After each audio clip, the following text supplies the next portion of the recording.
문재인 대통령이 취임사에서 했던 유명한 말이 있습니다. 바로 아무도 흔들 수 없는 나라를 만들겠다는 것입니다. 우리나라가 강대국들 사이에 끼어서 하도 어려움을 많이 겪다 보니 나온 말입니다. 이스라엘도 강원도만한 땅덩어리에 주변 강대국들 사이에 끼어 있다 보니 우리나라와 비슷한 처지였습니다. 그런데 오늘 본문에서는 남유다를 감히 어느 누구도 건드리지 못했다고 합니다. 도대체 누가 지도자였으며 어떤 지도자였길래 그랬을까요? 오늘 본문은 역대하 17장 1절부터 19절입니다. 묵상 제목은 아무도 흔들 수 없는 나라입니다. 17장부터는 아사왕의 아들 여호사밧에 대한 이야기입니다.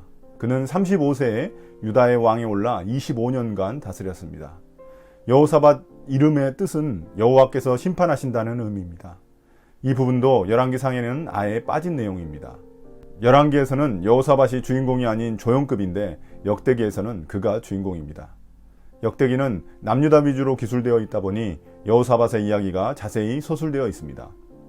당시 북이스라엘의 왕은 성경에서 가장 악한 왕으로 유명한 아합 왕이었습니다.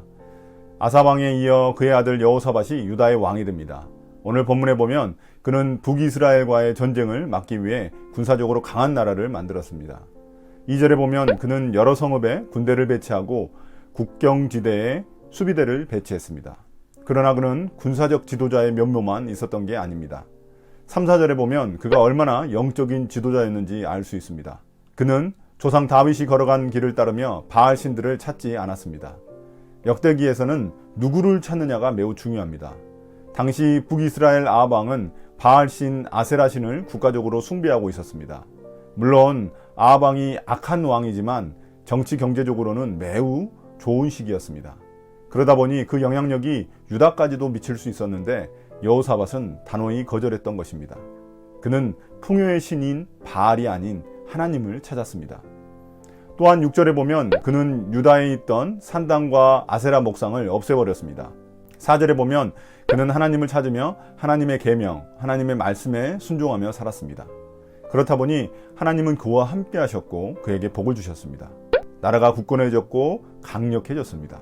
그리고 온 백성들이 여호사밧에게 선물을 바쳐 그의 부귀와 영광이 대단했습니다. 그만큼 백성들의 존경을 받았다는 의미입니다.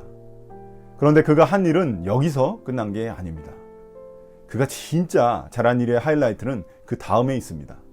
그는 왕이 된 지 3년째 되던 해에 대대적인 율법 교육을 실시합니다.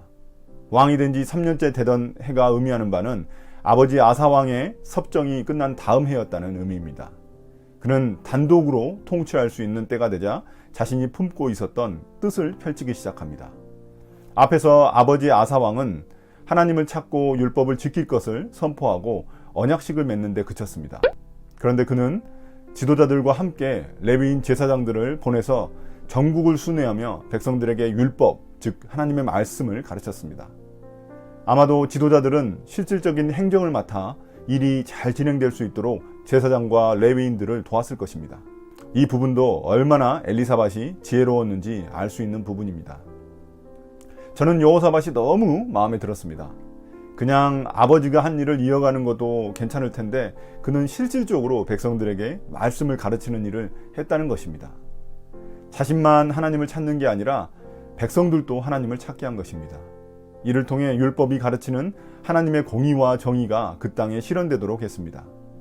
하나님이 통치하시는 하나님의 나라가 유다 땅에 이루어지도록 한 것입니다. 오늘 본문을 보면서 우리나라 대통령이 정말 이랬으면 좋겠다 싶었습니다. 문재인 대통령이 취임식 때 했던 유명한 말이 있습니다. 기회는 평등하고 과정은 공정하며 결과는 정의로운 사회. 딱 여호사밧 왕이 추구했던 일입니다.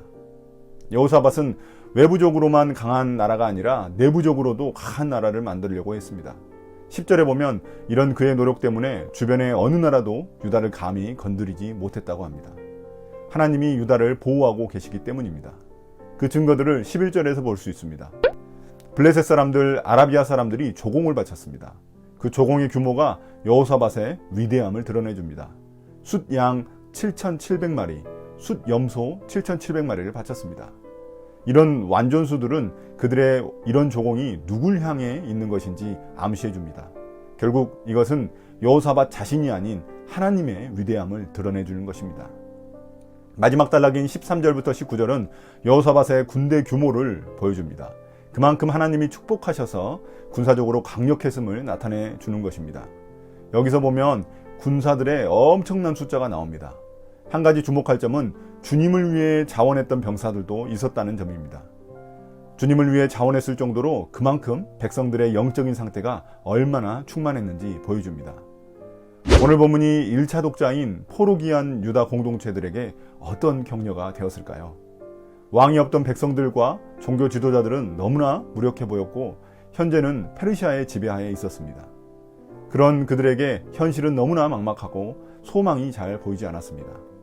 그때 이런 여호사밧의 이야기를 읽는 것은 그들에게 큰 소망과 격려가 되었을 것입니다. 그럼 우리는 오늘 본문에서 어떤 격려를 받습니까? 저는 먼저 우리나라가 생각났습니다. 북이스라엘의 악한 아합 왕이 있었던 것처럼 우리가 마주한 북한에도 비슷한 사람이 있으니 너무 상황이 비슷해 보였습니다. 현재 우리 주변에 중국과 러시아와 일본 같은 강대국들이 있다는 점도 너무나 비슷해 보였습니다. 그래서 문재인 대통령이 아무도 흔들 수 없는 나라를 만들고자 하신다면 꼭 여호사밧 왕을 모델로 삼았으면 좋겠다는 생각이 들었습니다. 어차피 종교도 카톨릭이시니까요. 물론 이제 퇴임이 얼마 남지 않았지만 어느 대통령이든 오늘 본문에 여호사밧과 같은 대통령이 나오면 좋겠습니다. 개인적으로는 오늘 본문을 통해 역대기의 신앙적 원리를 다시 생각해 보았습니다. 역대기는 대부분 신앙의 복이 군사적 강함과 경제적 부유함으로 이어지는 것을 우리에게 보여줬습니다. 그럼 우리도 신앙생활만 잘하면 모든 것이 성공하고 좋을까요? 역대기의 주제는 그게 아니라고 생각합니다. 역대기에서 참된 신앙이란 내가 무엇인가를 얻어내기 위해 하나님을 찾는 것을 의미하지 않기 때문입니다. 그렇게 한다는 것은 우리가 또 다른 산당을 세우고 우상 숭배를 하는 것과 같은 것입니다. 여호사밧은 자신이 말씀을 순종하면서 백성들에게도 말씀을 가르치고 그렇게 살도록 했습니다. 그의 모습을 통해 내가 신앙인으로서 하나님 말씀을 묵상하며 그 말씀대로 살고자 애쓰는 삶이 바로 하나님을 찾는 삶임을 깨닫게 됩니다. 오늘도 하나님 말씀대로 살아가기 위해 내 안에 숨은 우상을 제거하고 하나님의 말씀대로 공의와 정의를 행하는 삶이 되기를 축복합니다. 오늘 묵상을 마치겠습니다. 감사합니다.